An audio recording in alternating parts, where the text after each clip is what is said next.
Everyone, hope they're having a good day. My name's Andy. My channel's Finding Value. Today we're going to do our daily technical analysis, updated commodities, work our way through the dollar, yields, precious metals, and commodities ETFs that I follow. I'm going to interject my financial opinions as we go through it. If you need help with anything, check out finding-value.com, where I dive deeper into all these different topics, sectors, looking for potential investment opportunities. Mayday coupon is still active if you'd like to use it. We do have a Saturday question and answer session, which is tomorrow at 7 a.m. Mountain Time. All right, let's dive in here. Let's take a look, see what's going on. We've got the dollar that we normally start with, and it is continuing to strengthen. Most likely, that will be from an increase in yields. So it's important to watch both of those. Now, we've got three pretty good candlesticks higher today. And we have to see if we're going to continue to work our way on up or if this downside momentum is going to overwhelm the short term, we'll call it short term strength for the US dollar. So, is this a kind of reversal pattern that eventually turns down? It doesn't look like it. So, we'll have to wait and see if there's still some more follow through here for the dollar. And again, this is already broken down from its trend line coming on up here. It's the breakdown there. So we've got the momentum heading lower, but we are getting a pretty solid bounce at the moment. And we'll have to see if there's any follow through to that bounce. What's driving this are yields. Yields going up in the short term. The 2-year, it does look like it's trying to base out here and give a little bit of a run to the upside. I'll put some things that I see here. So this is what I see is kind of a falling wedge formation where we could get a little bit of a run to the upside. Now, the bigger, deeper question that I would ask is this going to be all that she's got, or do we come back up and roll back over? That's really the question that everyone should be asking. And the reason is rates generally go up when there's inflation. Rates go down when there's a slowdown in the market. And if we see a slowdown, yes, they could extend further to the downside. I wish I knew exactly where rates were necessarily going, but we don't have that information. And given what we've got for the setup, it does look like we could try to work our way up a little bit to the upside. The 10-year also breaking to the upside. There's the same similar pattern working its way on up. And the 30-year also working its way on up. The question is, how sustaining is the move to the upside? And it very well could be sustaining. I'm not saying it can't. This is a bullish engulfing on the weekly where we really could try to work our way on higher on the longer end of the curve, the 30-year. There's the 10-year also putting in a bullish engulfing, which means we could get a move higher in the short term. And we'll have to see if it has legs to run even further to the upside if we get moving. And then the 2-year, the 2-year doesn't look as strong as the long end of the curve. This still looks a little bit weak and a little bit earlier in the move, and it's not bouncing as strongly. Looking at the TYX TNX ratio, we were down just a teeny bit today. So stronger dollar, stronger yields are going to be a headwind for some of the investments out there. In particular, gold, silver, it's not going to like this setup because we didn't uninvert the yield curve. We got inverted a little bit, and we were stronger with the dollar and yields. Bond prices obviously heading back, and this could have some legs to go to the downside. We have a bearish engulfing pattern, and we could work our way lower in the short term. So think of it as a breakout, a potential retest, and then maybe we work our way on up after that. Now, keep in mind there's a lot of bonds being sold, and the bond market is about the supply and demand for bonds. So if people don't want to buy US bonds, that's going to have an impact on the supply demand characteristics of bonds. So we'll see what this looks like as it pulls back for bond prices. and how much momentum it generates. The 2 and 10 did uninvert, where the 10-year went up more than the 2-year. So the curve did uninvert, it did come back down, and we are at 1%, which means the 10-year and the 2-year are equal to each other. Now, this is going to be an interesting mix here. A lot of the times, if this comes and it pulls on back, that is when we see a potential slowdown in the market historically. But we're also doing this with interest rates going up at the moment. So gold's down $25 an ounce. It doesn't like stronger yields and stronger dollar, but it's holding in there. It's holding in there. Silver's in a similar situation. We are down 2.5% today, but we are still well positioned above all of this support and could easily still break to the upside when those market conditions come swinging back around. So what we want to see is we want to see gold and silver be strong in unfavorable market conditions in the short term. And then we want to see them be very strong when their favorable market conditions come around. Platinum down 1.62%. Looks like that could extend a little bit more to the downside. I'm using these large selling pressure candlesticks, the small upward moves within it, and a potential move lower. This would, in my opinion, I would be looking for a buying point if it does get down here. Palladium up just a teeny bit today. I know it was up yesterday quite well, and that is a bloody nose, which is generally a continuation pattern to the upside. So GDX down a little bit, GDXJ down about 1%, and SILJ down 0.66%.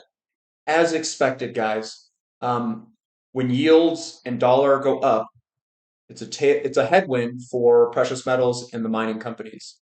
But we didn't get a headwind from oil, that's for sure.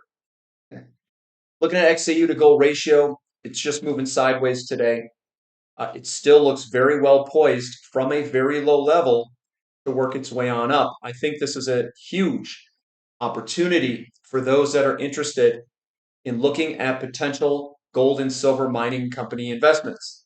And we can do that this weekend if you guys like. We can go fishing with the companies if you guys want to and look for stuff that's out there with good patterns. Crude oil down 3%. I think they came out with some news today about perhaps rolling back some cuts out in October, I think it is, if I read that right. The one thing I'll say is people are fearing a greater amount of supply.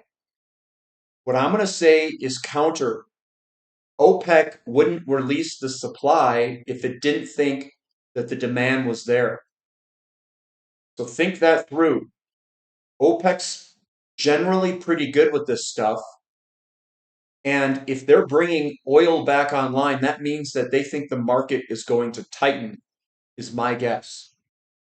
So that is another wrench thrown in this big, where are we going to go question for crude oil. And this is the one to watch, I think. Are we going to break higher or are we going to break a little bit lower and do a false breakdown? TTF gas up 1.4%. Looking good, continuing its way on up. We've got natural gas in America just slightly lower, but still looks okay. We could bounce sideways for a little while. We're just eating through inventory, and we are reducing production, supply side stuff. Our boy XOP, yeah, you know me, it is holding on pretty strong. Currently, it's right on support. We're barely lower today, down 0.2%. So we're holding on. I don't like seeing this big red candlestick and the weak bounce coming up. There's nothing we can do about that at this time. But I am watching to see if these candles start to get elongated in terms of a potential breakout. And if we were to break out, we would have to start to see that, in my opinion. The green guys need to start outweighing the red guys. So I'm watching it, and we'll see what occurs here. OIH also following suit, holding strong, but we do have weakness coming down into this, and it could be a continuation pattern lower. What we've got is we've got supply fundamentals that are tight running against the macro environment, which is the uninversion of the yield curve and a potential slowdown, which would impact demand. Who's going to win in this fight? I don't know. But right now, it is positioned to head potentially lower unless we get the green guys, the green army is what I call it, to show back up again and kick us back above this trend line, which is now a resistance line. Newcastle coal futures up about 0.5%. It's following TTF nat gas. If I were to overlay TTF Dutch natural gas on this, here, I'll just put it underneath. Those are the charts that we are looking at. They are the same thing, roughly speaking. Looking at the Sprott Physical Uranium Trust, we are up 1.7%. It doesn't look too bad. We're not just blowing to the downside with big red candlesticks. At least the green guys are showing up. We're making an appearance, and we'll see if we can hold this pattern to the sideways action. Uranium futures pricing slightly higher, but still on the downside, and that could be a false breakout. Like this could easily go up. URA up 1%, kind of an ugly looking pattern, but it does look better here with an upward movement today and the small selling pressure. So the small selling pressure coming into this kind of a bullish candlestick doesn't look too bad. URNN up 1.23%, also showing that same characteristic. It doesn't look horrible. And if we can start throwing in some big green candlesticks, maybe we can try to put in a bottom here. It is possible. Same with URNJ. So what I like to see is I like to see the shrinkage of these big red candlestick moves. So if you back out, we want to see, let's go on the weeklies here. We want to see the red candlesticks diminish in size. It means that the buyers are starting to equal the sellers and that a potential move, it could go higher. But we are still having this upward facing channel. We very well could still head a little bit lower in the short term. So that's still in play. And we got to start to see the buyers come in if you want to see this turn on up. We got to get some green candlesticks in here. And the copper futures pricing still working its way sideways. It is basing out. So we came on down, kind of an A, B, C correction. And this is what I was talking about earlier. These upward facing moves usually come, and then you have to create kind of a bottoming pattern like we've got here and a potential break. So copper doesn't look too bad. I think it could work its way on up or go sideways. And then we've got the correction. It's probably done, the correction itself. And COPX is also sniffing that out. You'll probably start to see this maybe break through some trend lines here. You can throw a kind of a weaker trend line there, try to break through that and work our way on up. And we did break through the lower trend line here. And this is our retest, back test move. So this still looks pretty good. Iron ore just moving sideways, right above support. Still looks okay. We've got aluminum down just a little bit, and that does look like we could continue lower. This is a reversal candlestick here, and then work our way on down. Nickel also just working its way sideways, trying to put a base in here, I think, before working its way on up. And this is coming from a double top. This is logarithmic there, but the double top and then just kind of meandering sideways. Mu continuing higher. This looks really good from a longer term perspective. We got support at $69-ish, the falling wedge, and then the break of the falling wedge. And we're continuing to work our way on up in a stair-step pattern. Looks pretty good. It doesn't look too bad. Emerging markets is holding steady. This is also a bullish flag formation when you look at it, and that's flapping in the wind there, that pennant flag formation. It still looks good to me. And what I think it's trying to do is it's trying to figure out if the dollar is going to drop against other currencies. If we get the dollar to drop, I do think this is going to release to the upside. We've got a lot of good currency-looking charts for emerging markets like Brazilian real and Canadian dollar and stuff like those. KRE working its way on up today, even in the face of stronger dollar, stronger yields. And we've got that same type of resistance that we're working up against, and maybe we get a potential break. Tan up 1.23%, but for the most part, just working its way sideways, consolidating. We've got lithium also up a little bit and consolidating sideways here, probably trying to base on top of this support level is right where we're at. REMX down just a teeny bit today, down 1 point something%. Does look a little bit toppish. We could head to the downside in the short term. It's a bearish, piercing, bearish engulfing pattern. There could be a little bit of follow through next couple of days. I don't think this is done basing out yet. Gonna need some time.